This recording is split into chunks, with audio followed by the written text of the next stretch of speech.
सभी बच्चों को मेरी तरफ से गुड मॉर्निंग, राम राम, राधे राधे, जय श्री कृष्ण। तो आज हम प्यारे बच्चों जो टॉपिक शुरू करने जा रहे हैं वो ज्योग्राफी का फर्स्ट लेसन है हमारा, भूगोल के बारे में। सबसे पहले हम भूगोल में पढ़ेंगे ग्लोब के बारे में।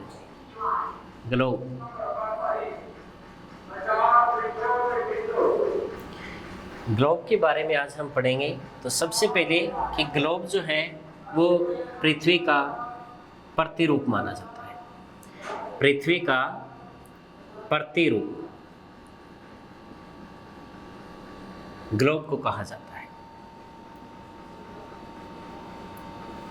पृथ्वी का जो प्रतिरूप है वो ग्लोब होता है। ग्लोब के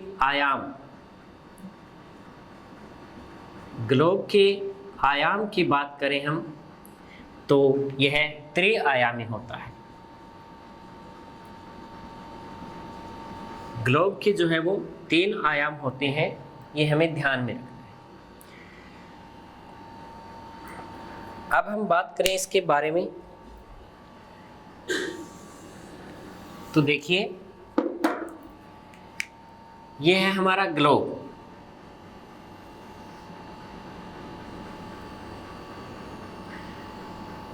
हर एग्जाम में जो है वो इससे संबंधित जो है वो 1 या 2 क्वेश्चन हर बार पूछे जाते हैं, तो इस टॉपिक को आपको अच्छे से जो है वो कवर करना है।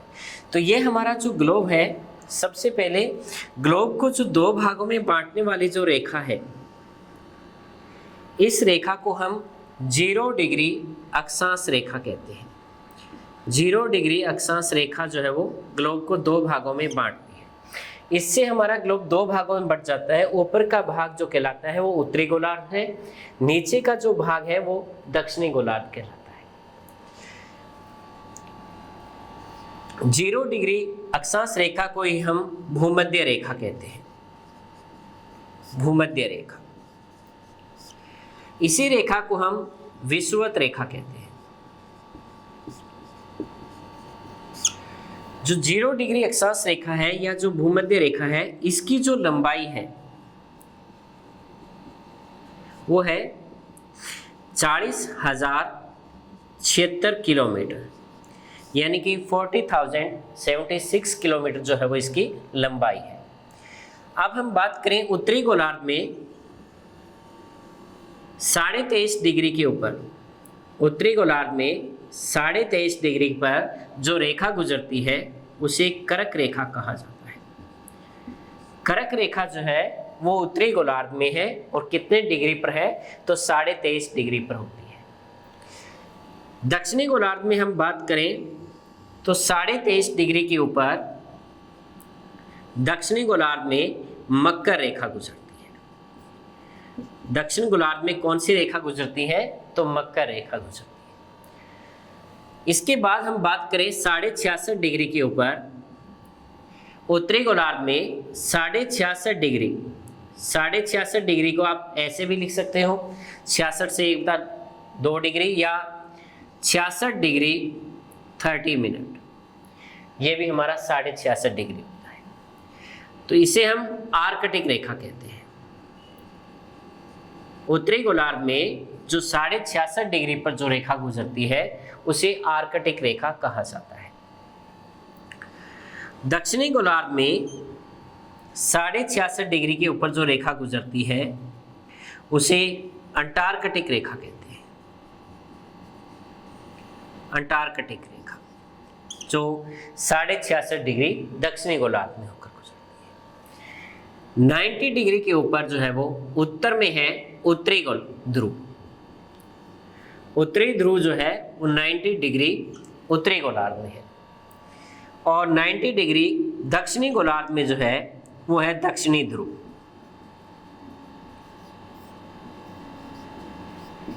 तो सबसे पहले तो हमें ये ध्यान रखना है ग्लोब के बारे में कि ग्लोब जो है वो क्या है, पृथ्वी का प्रतिरूप है।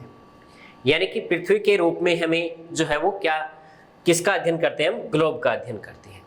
और इसके कितने आयाम होते हैं तो इसके 3 आयाम होते हैं। एक लंबाई, चौड़ाई, ऊंचाई तीनों होती हैं इसकी।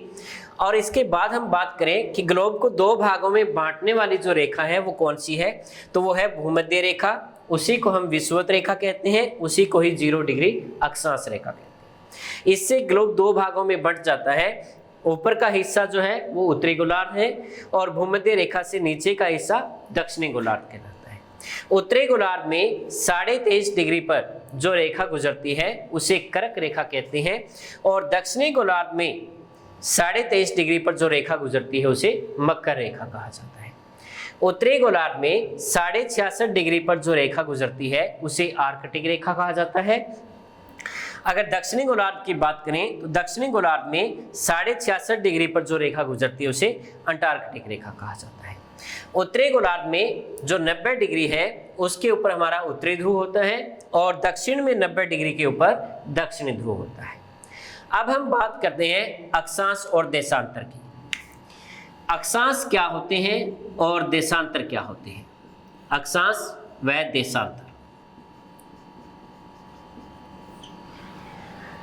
तो सबसे पहले हम बात करेंगे अक्षांश के बारे में। तो यहां देखिए अक्षांश रेखाएं।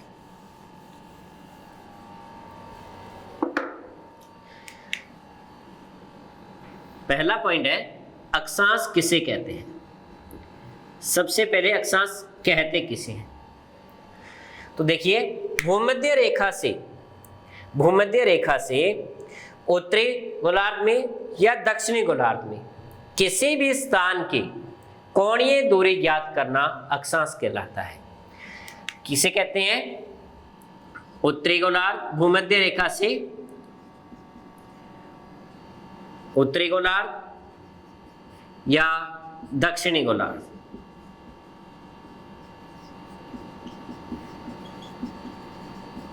में किसी भी स्थान की कोणीय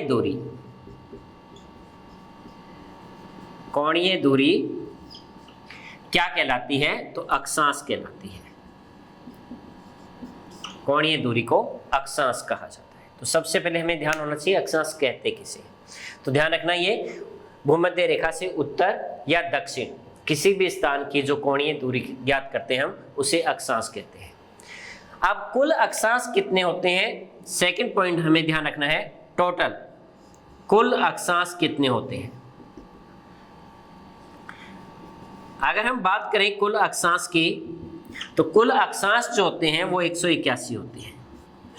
कुल अक्षांश कितने होते हैं? तो 181 होते हैं।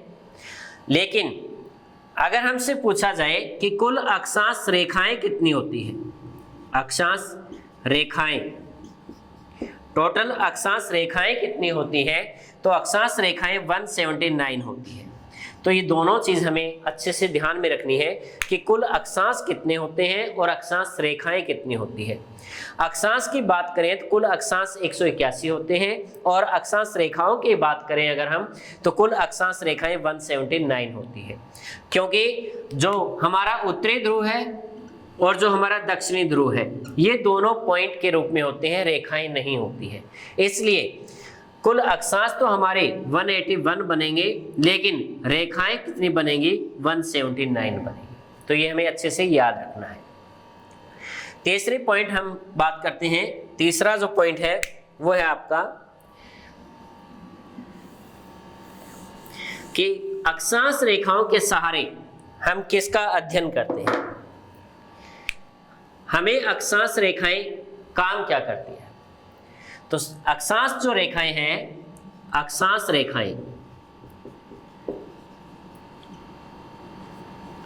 रेखाओं के द्वारा किसी भी स्थान की दूरी मापी जाती है। यानी कि एक स्थान से दूसरे स्थान के बीच अगर हमें दूरी मापनी है तो हम किन रेखाओं का सहारा लेते हैं? तो अक्षांश रेखाओं का सहारा लिया जाता है।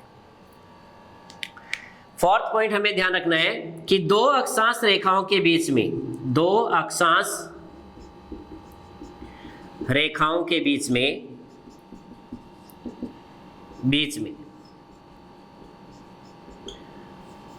दूरी कितनी होती है।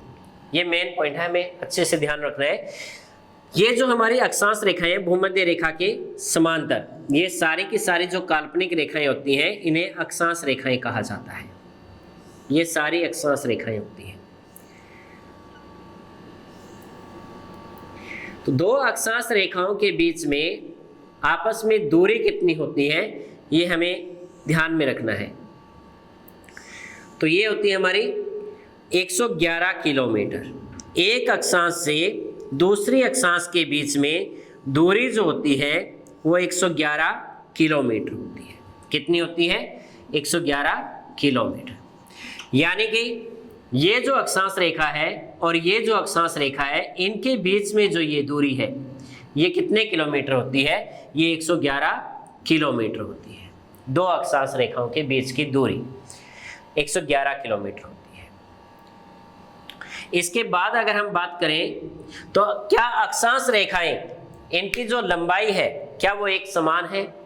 देखिए, भूमध्य रेखा पर अक्षांश रेखाओं की लंबाई सबसे ज्यादा है, जबकि ध्रुवों की तरफ जाते हैं तो लंबाई क्या हो जाती है? कम होती जाती है। तो हमें ध्यान रखना है कि अक्षांश रेखाओं की जो लंबाई है, अक्षांश रेखाओं की लंबाई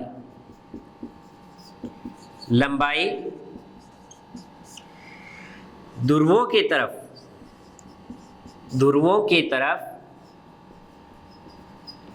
कम होती जाती है, यानी कि दूरी कम होती जाती है, लंबाई जो है वो कम होती है।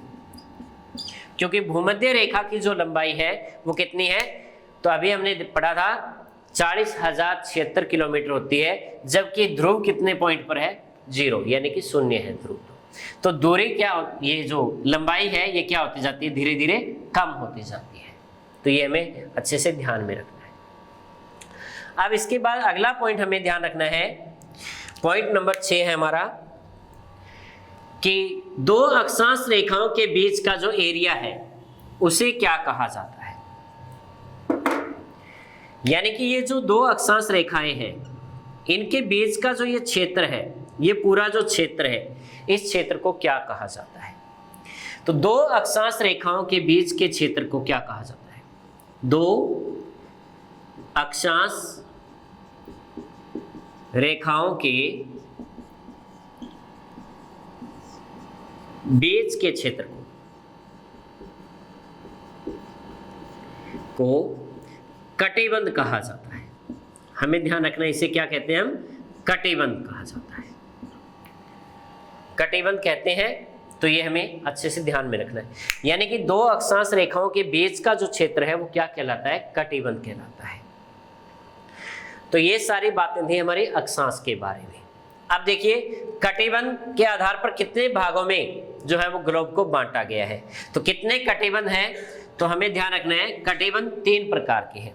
एक तो है हमारा उष्ण कटिबंध,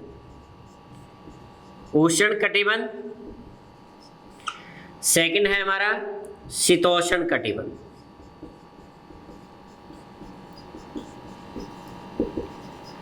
और थर्ड है हमारा, तीसरे नंबर पर जो आता है वो है शीत कटिबंध। अब इनमें भी हमारे क्वेश्चन बनते हैं कि उष्ण कटिबंध जो है वो कितने अक्षांश से कितने अक्षांश के बीच में पाया जाता है। तो देखिए, अभी हमने पढ़ा था कि ये जो 23.5 डिग्री के ऊपर जो कर्क रेखा है, 23.5 डिग्री पर जो कर्क रेखा है, और इधर जो 23.5 डिग्री के ऊपर दक्षिणी गोलार्ध में 23.5 डिग्री के ऊपर जो मकर रेखा है, इन दोनों रेखाओं के बीच का जो ये एरिया है, कहां से कहां तक? उत्तरी गोलार्ध में है जो 23.5 डिग्री कर्क रेखा, और दक्षिणी गोलार्ध में है 23.5 डिग्री पर मकर रेखा। इन दोनों के बीच का जो एरिया है, इस एरिया को हम उष्ण कटिबंध कहते हैं। तो ये हमारा जो एरिया पूरा है ये क्या कहलाता है? उष्ण कटिबंध कहलाता है। तो उष्ण कटिबंध का जो विस्तार है वो कहां से कहां तक है? तो कर्क रेखा से लेकर कर्क रेखा से मकर रेखा के बीच में पाया जाता है। कर्क रेखा से मकर रेखा के बीच में जो है वो उष्ण कटिबंध जो है वो पाया जाता है। सेकंड, अगर हम बात करें शीतोष्ण कटिबंध की, तो जो शीतोष्ण कटिबंध है ये उत्तरी गोलार्ध में अगर हम बात करें तो कर्क रेखा से लेकर आर्कटिक रेखा, कर्क रेखा कितने डिग्री पर है? तो 23.5 डिग्री उत्तरी गोलार्ध में। कर्क रेखा से लेकर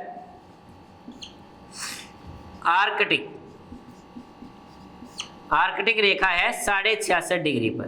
कितने डिग्री पर है? 66.5 डिग्री पर है। इसके बीच का जो एरिया है वो शीतोष्ण कटिबंध कहलाता है। ये तो है उत्तरी गोलार्ध में। अगर हम बात करें दक्षिणी गोलार्ध में, तो दक्षिणी गोलार्ध में भी जो है शीतोष्ण जो कटिबंध है वो मकर रेखा से लेकर कहां तक है? अंटार्कटिक रेखा तक है। अगर हम शीतोष्ण कटिबंध की दक्षिण गोलार्ध में बात करते हैं तो यह है मकर रेखा से अंटार्कटिक रेखा के बीच में पाया जाता है। अंटार्कटिक रेखा जो है वो पाया जाता है। हमारा कौन सा एरिया कहलाता है? ये शीतोष्ण कटिबंध कहलाता है। तो हमें ध्यान रखना है शीतोष्ण कटिबंध जो है ये कौन कौन सी रेखाओं के बीच में पाया जाता है, या इसका जो एरिया है वो कहां तक है? तो उत्तरी गोलार्ध में पूछे तो यह कर्क रेखा से लेकर आर्कटिक रेखा तक, यानी कि 23.5 डिग्री कर्क रेखा से 66.5 डिग्री ये 66.5 डिग्री आर्कटिक रेखा के बीच में है। अगर हम बात करें दक्षिणी गोलार्ध में, तो दक्षिणी गोलार्ध में जो शीतोष्ण कटिबंध है उसका जो एरिया है वो 23.5 डिग्री मकर रेखा से लेकर 66.5 डिग्री आर्कटिक रेखा ये अंटार्कटिक रेखा के बीच में जो है वो पाया जाता है। तीसरा जो हमारा कटिबंध है वो है शीत कटिबंध। शीत कटिबंध की बात करते हैं हम उत्तरी गोलार्ध में, तो यह है 66.5 डिग्री, तीसरे नंबर का है। तो यह है 66.5 डिग्री आर्कटिक रेखा से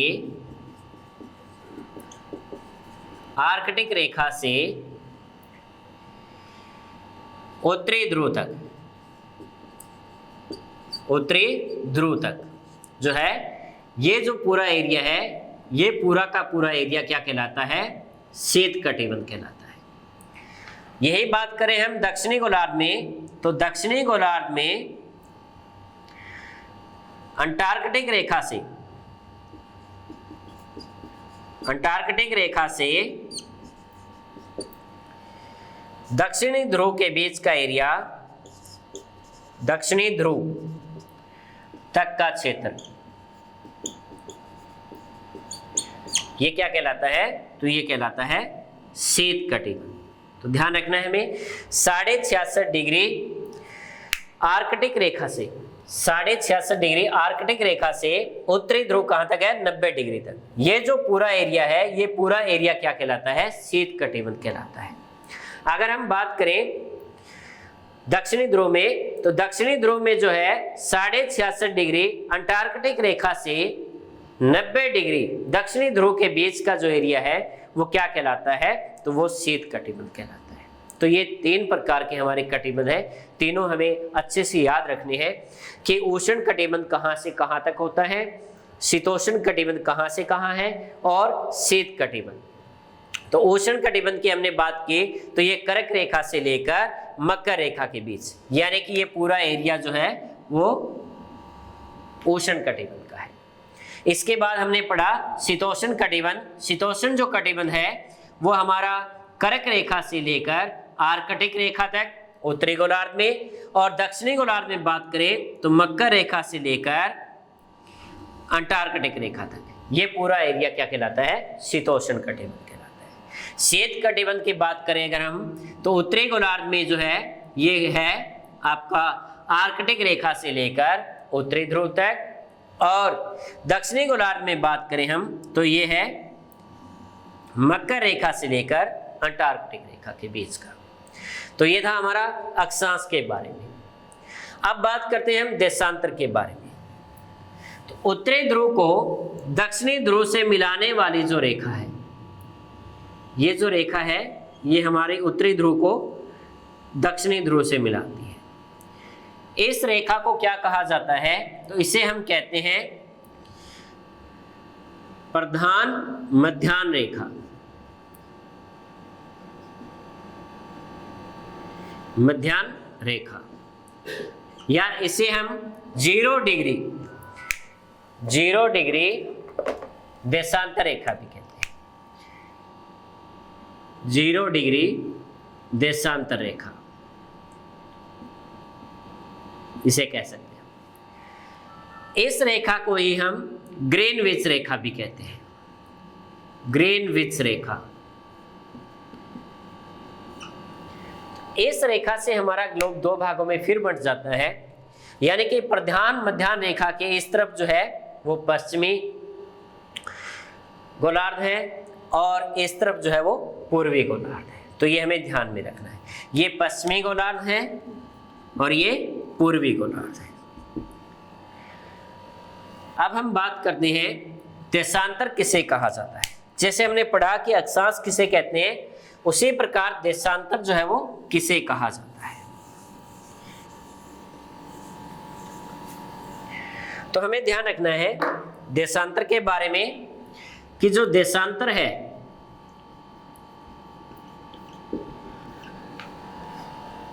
प्रधान मध्याह्न रेखा के पश्चिम या पूर्व में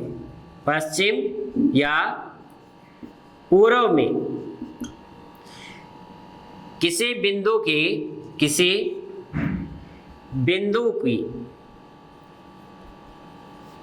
कोणीय दूरी देशांतर कहलाती है। कोणीय दूरी क्या कहलाती है? देशांतर कहलाती है। इसे हम देशांतर कहते हैं।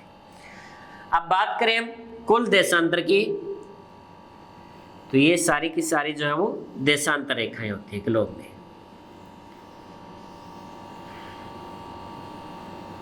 ये सारी पश्चिमी देशांतर और ये सारी की सारी पूर्वी देशांतर रेखाएं,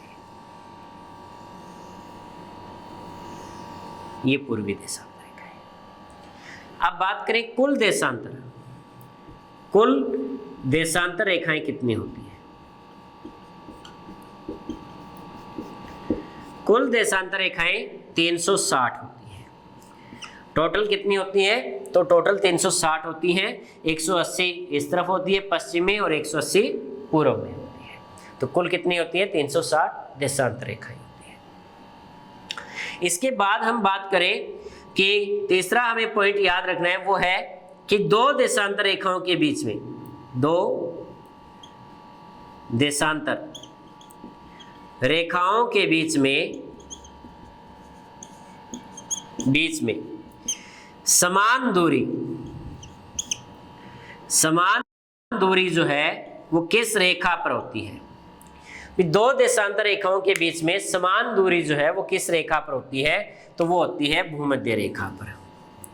भूमध्य रेखा के ऊपर 2 देशांतर रेखाओं के बीच में दूरी क्या होती है? समान होती है।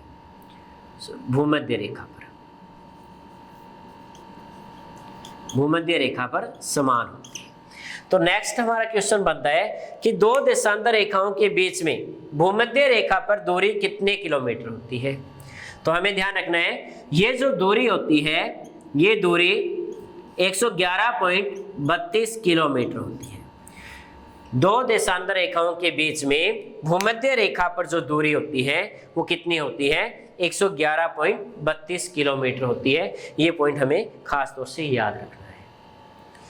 इसके बाद हम बात करते हैं कि भूमध्य रेखा से जब हम ध्रुवों की तरफ जाते हैं, भूमध्य रेखा से जब हम ध्रुवों की तरफ जाते हैं, चाहे वो हम उत्तरी ध्रुव की तरफ जाएं या दक्षिण ध्रुव की तरफ जाएं, तो दूरी क्या होती जाएगी? कम होगी या ज्यादा होगी? तो हमेशा ध्यान रखना, ध्रुवों की ओर जाएंगे तो दूरी इनके बीच में क्या होती जाएगी? कम होती जाएगी। यानी कि 2 देशांतर रेखाओं के बीच में भूमध्य रेखा से ध्रुवों की तरफ जाने पर दूरी क्या होती है? कम होती है। और ध्रुवों पर ऊपर दूरी कितनी रह जाएगी? यानी कि यहाँ पर जो दूरी है 2 देशांतर रेखाओं के बीच में कितनी होगी? तो वो 0 हो जाती है। तो ये पॉइंट हमें नोट करना है कि ध्रुवों पर दो देशांतर रेखाओं के बीच में दूरी कितनी होती है?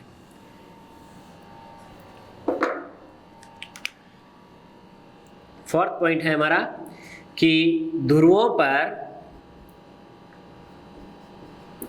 दो देशांतर रेखाओं के बीच में, देशांतर रेखाओं के बीच में दूरी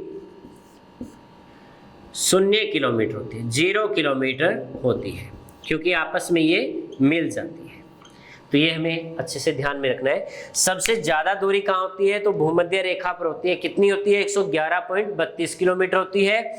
जबकि इससे हम ध्रुवों की तरफ जाएंगे तो दूरी कम होती जाएगी और उत्तरी ध्रुव पर और दक्षिणी ध्रुव पर आकर ये क्या हो जाएगी? 0 हो जाती है हमारी।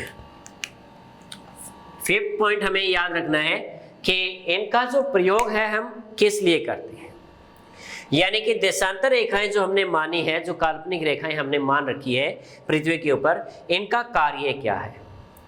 तो देशांतर रेखाओं के सारे हम समय मापते हैं। देशांतर रेखाओं के द्वारा समय का अंकन किया जाता है, समय का आकलन किया जाता है।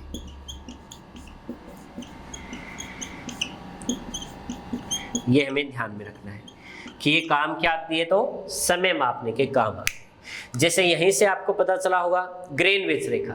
ग्रीनविच इसे नाम क्यों दिया गया इस रेखा को, यानी कि 0 डिग्री देशांतर रेखा को हम ग्रीनविच क्यों कहते हैं? क्योंकि ग्रीनविच जो है वो स्थान है जहां से पूरे विश्व का समय निर्धारित होता है। और यह स्थान कहां पर है? तो यह है लंदन में, यूरोप महाद्वीप में है और लंदन में पड़ता है ग्रीनविच, जहां से पूरे विश्व का समय चलता है। तो इसलिए देशांतर रेखाओं के सारे हम क्या मापते हैं? समय मापते हैं। अब समय कैसे मापते हैं वो देखिए।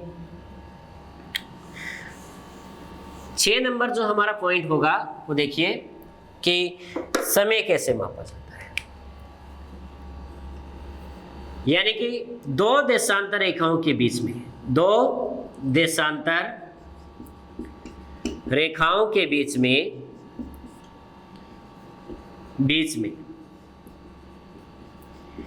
समय में 4 मिनट का अंतर होता है। कितने मिनट का अंतर होता है? तो 4 मिनट का अंतर है। यानी कि इस देशांतर रेखा से इस देशांतर रेखा के बीच में समय में कितना अंतर है? तो 4 मिनट का अंतर होता है। सभी देशांतर रेखाओं में 4-4 मिनट का अंतर जो है वो निर्धारित किया गया है। यानी कि पूरी 360 देशांतर रेखाएं हैं, 4 मिनट के हिसाब से अगर हम इनको काउंट करते हैं तो हमारे पूरे 24 घंटे बनते हैं। तो हमें ध्यान रखना है कि दो देशांतर रेखाओं के बीच में समय में अंतर कितना होता है? तो 4 मिनट का समय में जो वो अंतर होता है। अब इसमें हमें यह ध्यान रखना है कि 7 नंबर पॉइंट पर आपको नोट करना है कि हम ग्रीनविच रेखा या 0 डिग्री देशांतर रेखा, 0 डिग्री देशांतर रेखा कह सकते हैं, या ग्रीनविच रेखा कह सकते हैं, या प्रधान मध्याह्न रेखा कह सकते हैं। रेखा से पूर्व में जाने पर समय प्लस होता है। यानी कि 4 मिनट के हिसाब से समय प्लस होता जाएगा, जुड़ता जाएगा। अगर हम 0 डिग्री देशांतर रेखा से, यानी कि इस रेखा से पश्चिम की तरफ जाते हैं, पश्चिम की तरफ जाते हैं तो समय माइनस होता जाता है, समय माइनस होता जाता है, यानी कि समय कम होता है। यानी कि ये जो हमारी ग्रीनविच रेखा है, इस रेखा से अगर हम पूर्व की तरफ इस तरफ आएंगे तो हमारा समय जो है वो एक देशांतर पार करेंगे तो 4 मिनट प्लस हो जाएगा। 2 देशांतर पार करेंगे 8 मिनट प्लस हो जाएगा। इस तरह हमारा जो है वो समय जुड़ता जाएगा। अगर हम इस रेखा से पश्चिम की तरफ जा रहे हैं, इस तरफ जा रहे हैं, तो हमारा जो समय है, अगर हम 1 देशांतर पार करेंगे तो 4 मिनट समय जो है वो माइनस हो जाएगा। अगर 2 देशांतर पार करेंगे 8 मिनट समय जो है वो माइनस हो जाएगा। तो समय निकालना हमें आना चाहिए इसमें। अब बात करते हैं समय कैसे निकाला जाता है। देखिए, मान लीजिए हमें ग्रीनविच रेखा का समय दिया हुआ है। एग्जाम में आ जाता है कि लंदन में या ग्रीनविच रेखा पर जो है सुबह के 6 बजे है। सुबह के कितने बजे हैं? 6 बजे हैं। और हमें दे दिया जाता है कि आपको 75 डिग्री पश्चिम का समय बताना है, यानी कि 75 डिग्री पश्चिम देशांतर रेखा पर क्या समय होगा। या फिर पूछ लिया जाए कि 60 डिग्री पूर्व में क्या समय होगा, तो हम इससे समय निकाल सकते हैं। समय निकालना हमें आना चाहिए। जैसे देखिए,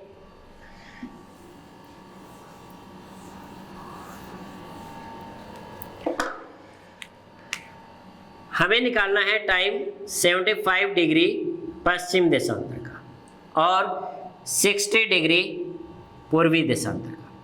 ये दो हमें देशांतर दे रखे हैं, इनका हमें समय निकालना है। जबकि हमारे पास ग्रीनविच यानी कि 0 डिग्री के ऊपर जो समय है वो कितना है? 0 डिग्री देशांतर पर जो समय है वो सुबह के 6 बजे है, AM का टाइम है।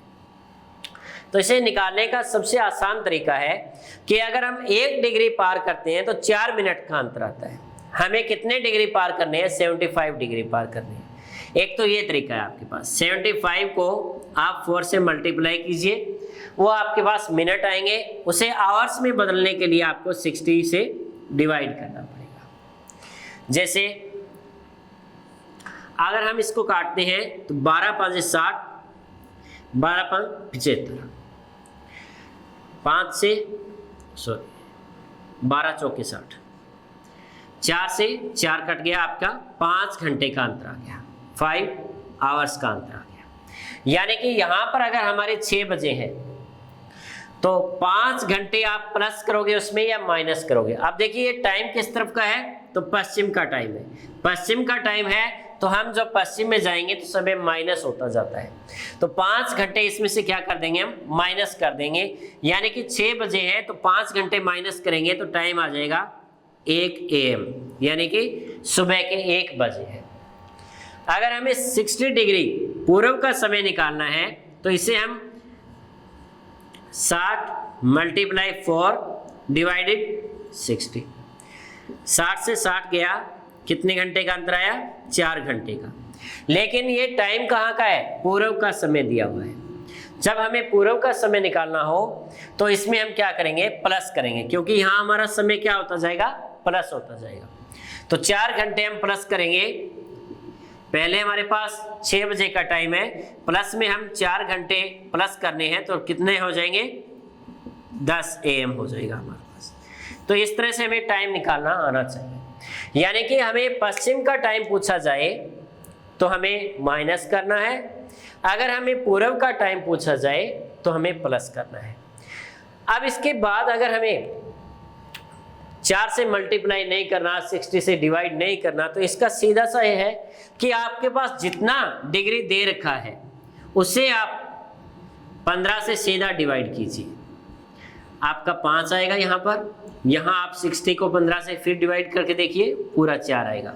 ये जो समय है ये पूरा का पूरा आपका आवर्स में आ जाएगा। आपको किसी से और से मल्टीप्लाई करने की, डिवाइड करने की जरूरत जो है वो नहीं रहेगी। एक क्वेश्चन और देखिए, जैसे मान लीजिए हमारे पास जो टाइम है वो इस प्रकार है कुछ, कि हमें ग्रीनविच रेखा के ऊपर टाइम दे रखा है कि सुबह के 8:10 हुए हैं। सुबह के 8:10 हुए हैं और हमें टाइम पूछा गया है 72 डिग्री, यानी कि 72 डिग्री पश्चिम में क्या समय होगा और 82.5 डिग्री पूर्व में क्या समय होगा। अब इसे हमें निकालना है, तो देखिए इसे कैसे निकालते हैं। तो हमारे पास टाइम दिया हुआ है ग्रीनविच रेखा का। ग्रीनविच रेखा पर जो समय है वो कितना है, 8:10 AM है। हमें निकालना है 72 डिग्री पश्चिम का और 82.5 डिग्री पूर्व का। तो मैंने आपको बताया कि आपको कुछ नहीं करना, सिर्फ इसे आपको जो है वो 15 से डिवाइड करना है। 15 से डिवाइड क्यों कर रहे हैं हम, क्योंकि 15 अगर हम देशांतर पार करते हैं तो 4 मिनट के हिसाब से पूरे 60 मिनट होते हैं, यानी कि 1 घंटा, 1 आवर्स पूरा कंप्लीट होता है हमारा। इसलिए अगर हम 15 से सीधा डिवाइड करते हैं तो जो टाइम आता है हमारे पास वो पूरा का पूरा आवर्स में आता है। तो 72 है, इसे अगर हम 15 से डिवाइड करें तो कितने पर जाएगा। अब ये पूरा नहीं जा रहा है, कोई बात नहीं है, पूरा नहीं कट रहा है, तो आपका कितने पर 4 घंटे तो पूरे हुए, 60 तो पूरा हुआ, लेकिन शेष कितने बचे 12 को आप 4 से मल्टीप्लाई कीजिए, ये आपके मिनट आ जाएंगे। कितने मिनट आए, 12 चौक 48 मिनट, 4 घंटे 48 मिनट का समय जो है वो आ जाता है हमारे पास, यानी कि 4 घंटे 48 मिनट। अब ये प्लस करने हैं हमें या माइनस करने हैं वो देखिए, क्योंकि हमारे पास जो टाइम दिया हुआ है वो पश्चिम का दिया हुआ है, तो पश्चिम में हमें क्या करना होता है, माइनस करना होता है। तो 8:10 हुए हैं, इसमें से 4 घंटे 48 मिनट हमें माइनस करने हैं, तो कितने आएंगे। अब देखिए यहाँ पर 10 मिनट है, यहाँ 48 मिनट है, माइनस कैसे करोगे, इधर से हम 1 लेंगे तो यहाँ 70 मिनट हो गए हमारे पास, यानी कि 1 घंटा लिया तो 70 मिनट हो गए यहाँ पर, और यहाँ कितना रह गया, 7 रह गया। फिर इस तरह से हमें ध्यान रखना है, यानी कि 7 घंटे और 70 मिनट में से हमें 4 घंटे 48 मिनट माइनस करने हैं, तो कितना हुआ 2 और यहाँ पर 3, 32 मिनट, यहाँ कितना रहा 3, यानी कि 3:32। बीच में कोई 12 का टाइम नहीं है, तो AM है तो AM रहेगा, PM है तो PM रहेगा।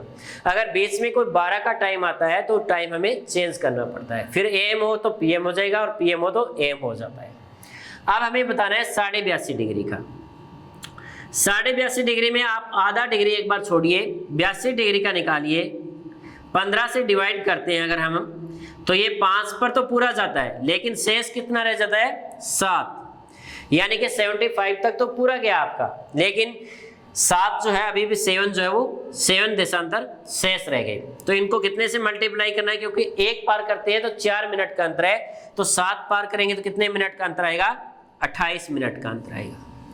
तो 5 घंटे पूरे हो गए हमारे पास और प्लस 28 मिनट हो गए, लेकिन अभी भी हमारे पास आधा डिग्री बाकी है।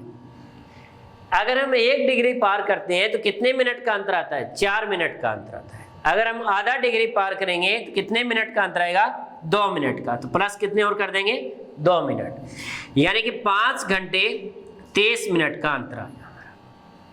अब देखिए 5 घंटे 30 मिनट हमें प्लस करने हैं माइनस करने हैं। अगर हमें पूर्व का पूछा हुआ है तो हमें क्या करना होगा, प्लस करना होगा, यानी कि 8:10 हुए हैं, इसमें हमें 5 घंटे 30 मिनट क्या करने हैं, प्लस करने हैं, तो कितना टाइम हो जाएगा,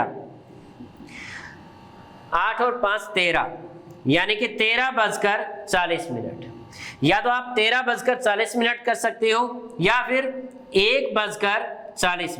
अब यहाँ 1:40 हुए हैं, यहाँ पर AM है, लेकिन बीच में 12 का टाइम आ चुका है इसमें, तो यहाँ पर क्या हो जाएगा, PM हो जाएगा।